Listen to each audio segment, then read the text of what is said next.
하겠습니다. 오늘 계속해서 사도행전 16장 25절로 40절 말씀, 빌립보 감옥에 갇혀있는 바울과 실라에 관한 내용이죠. 25절 시작. 한밤중에 바울과 실라가 기도하고 하나님을 찬송하며 죄수들이 듣더라.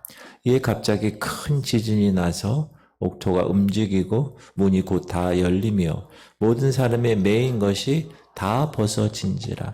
간수가 자다가 깨어 옥문들이 열린 것을 보고 죄수들이 도망한 줄 생각하고 칼을 빼어 자결하려 하거늘 바울이 크게 소리질러 이르되 네 몸을 상하지 말라, 우리가 다 여기 있노라 하니 간수가 등불을 달라고 하며 뛰어 들어가 무서워 떨며 바울과 실라 앞에 엎드리고 그들을 데리고 나가 이르되 선생님들이여 내가 어떻게 하여야 구원을 받으리까 하거늘 이르되 주 예수를 믿으라, 그리하면 너와 네 집이 구원을 받으리라 하고, 여종의 주인들은 자기 수익의 소망이 끊어진 것을 보고 바울과 실라를 붙잡아 장터로 관리들에게 끌어갔다가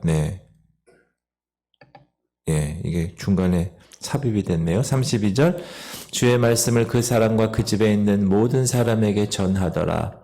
그 밤 그 시각에 간수가 그들을 데려다가 그 맞은 자리를 씻어주고 자기와 그 온 가족이 다 세례를 받은 후 그들을 데리고 자기 집에 올라가서 음식을 차려주고 그와 온 집안이 하나님을 믿음으로 크게 기뻐하니라. 날이 새매 상관들이 부하를 보내어 이 사람들을 놓으라 하니 간수가 그 말대로 바울에게 말하되 상관들이 사람을 보내어 너희를 놓으라 하였으니 이제는 나가서 평안히 가라 하거늘 바울이 이르되 로마 사람인 우리를 죄도 정하지 아니하고 공중 앞에서 때리고 옥에 가두었다가 이제는 가만히 내보내고자 하느냐? 아니라 그들이 친히 와서 우리를 데리고 나가야 하리라 한데 부하들이 이 말을 상관들에게 보고하니 그들이 로마 사람이라 하는 말을 듣고 두려워하여 와서 권하여 데리고 나가 그 성에서 떠나기를 청하니 두 사람이 옥에서 나와 루디아의 집에 들어가서 형제들을 만나보고 위로하고 가니라.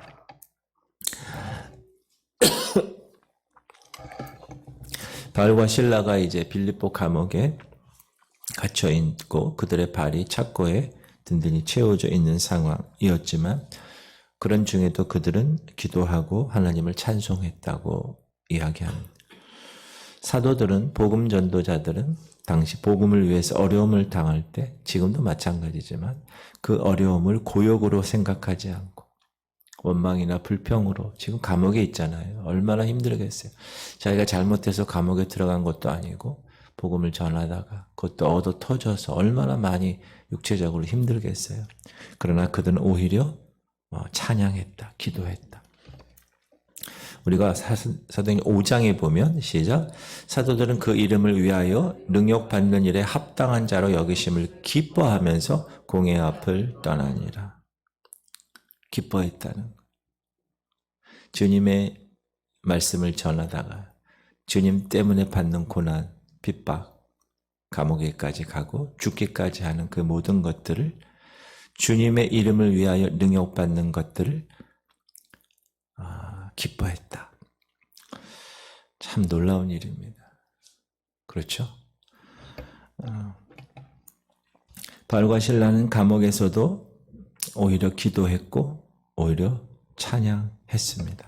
25절 보니까 한밤중에 바울과 실라가 기도하고 하나님을 찬송하며 죄수들이 듣더라. 그리고 그 기도와 찬양이 하늘에 상달됐고 놀라운 기적이 일어났습니다. 이에 갑자기 큰 지진이 나서 옥토가 움직이고 문이 곧 다 열리며 모든 사람의 매인 것이 다 벗어졌다.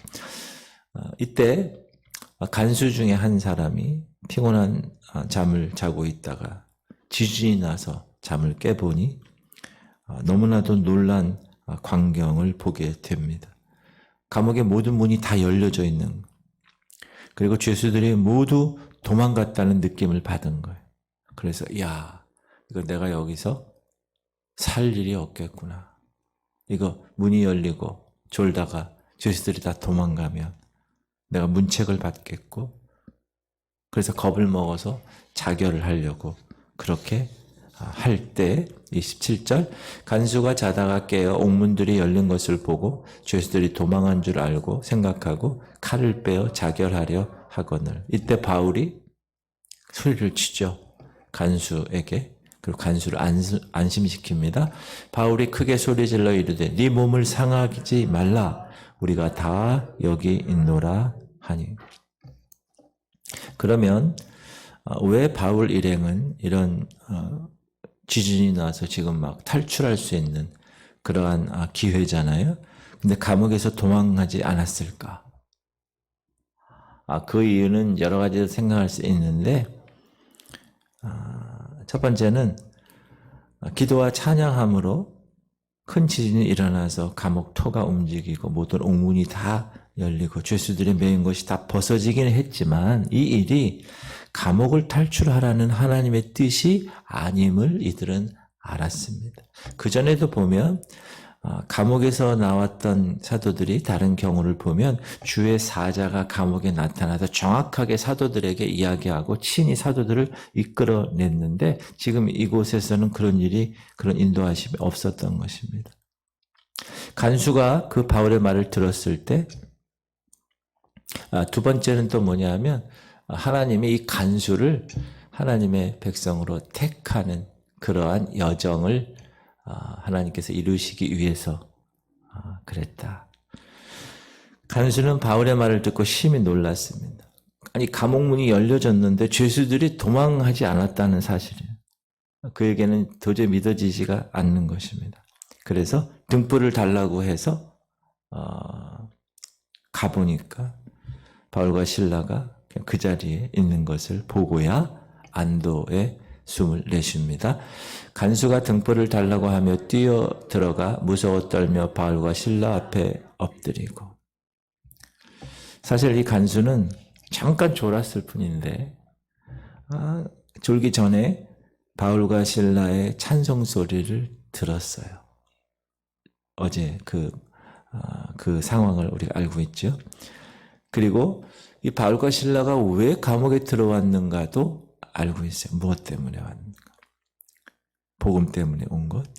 그런데 그 바울과 실라에 의해서 지금 이 옥문이 열렸다.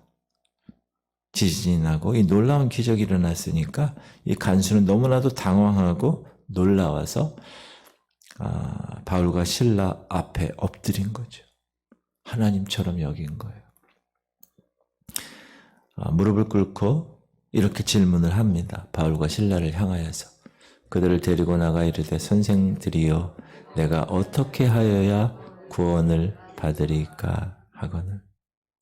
이 빌립보 감옥의 간수가 생각하고 있는 구원이 정확하게 무엇인지는 모르겠어요. 그렇죠? 그러나 절박한 상태에서 외친 그의 태도로 미루어 볼 때 그의 삶 가운데 있어서 가장 귀중한 생명에 관한 것이지 않았을까 그렇게 생각할 수가 있습니다. 어떻게 하여 구원을 받으리까? 사실 이 질문은요 모든 사람들 입에서 나와야 할 질문들입니다. 인류는 그동안에 에덴에서 보금자리를 잃어버렸죠. 하나님 형상을 잃어버렸습니다. 그리고 영원한 생명을 잃어버렸습니다. 그래서 이것을 회복하는 일을 연구하고 탐구합니다. 그래서 각종 종교가 생겨난 거죠. 각종 철학이 등장한 것입니다. 그러나 한번 잃어버린 그 낙원과 그 영원한 생명은 어디서도 찾을 길이 없습니다. 그러나 예수 그리스도, 그분, 인류를 위해서 이 구원을 위해서 오신 분, 그리고 그가 이 땅에 오셔서 그냥 오신 것뿐만 아니라 죽으셨고 부활하셔서 그 일을 완성하신 분, 그분 스스로도 자기가 길이요 진리요 생명이라고 말씀하신 그분.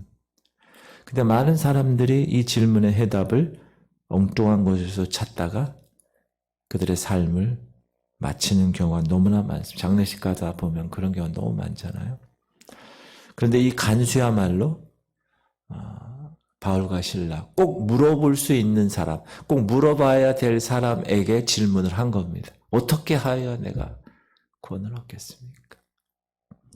여기서 우리는 하나님의 놀라우신 그 간수에 대한 구원의 섭리를 볼 수가 있습니다.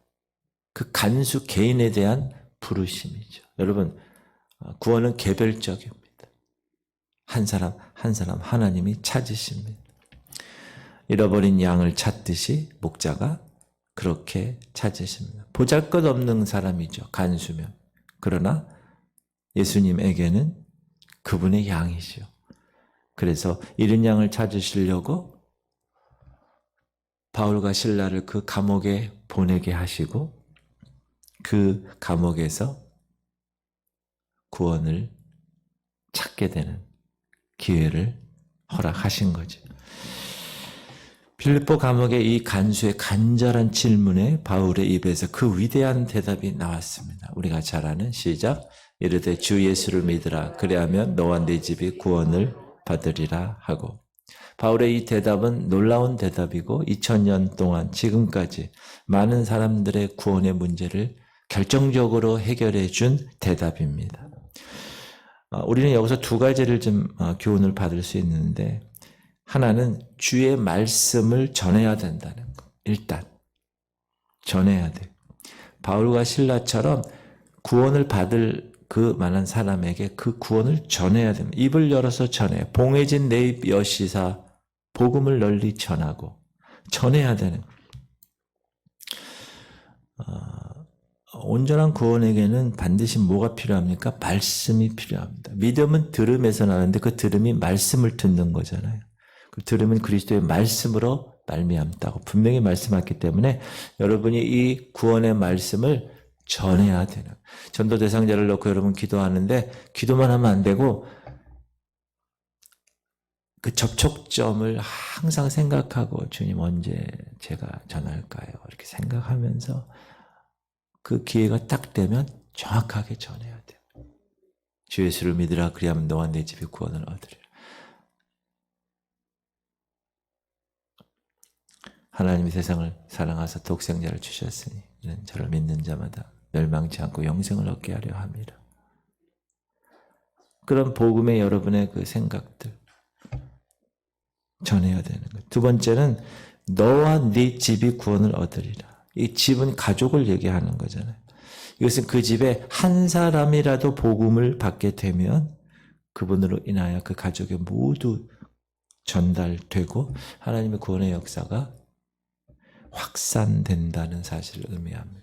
그러니까 여러분이 지금 믿지 않는 가족들을 위해서 기도 제목하고 기도하고 있잖아요. 전도 대상자 이름을 놓고 여러분이 전해야 됩니다. 가족 공동체. 여러분 같이 살고, 그렇죠? 배우자.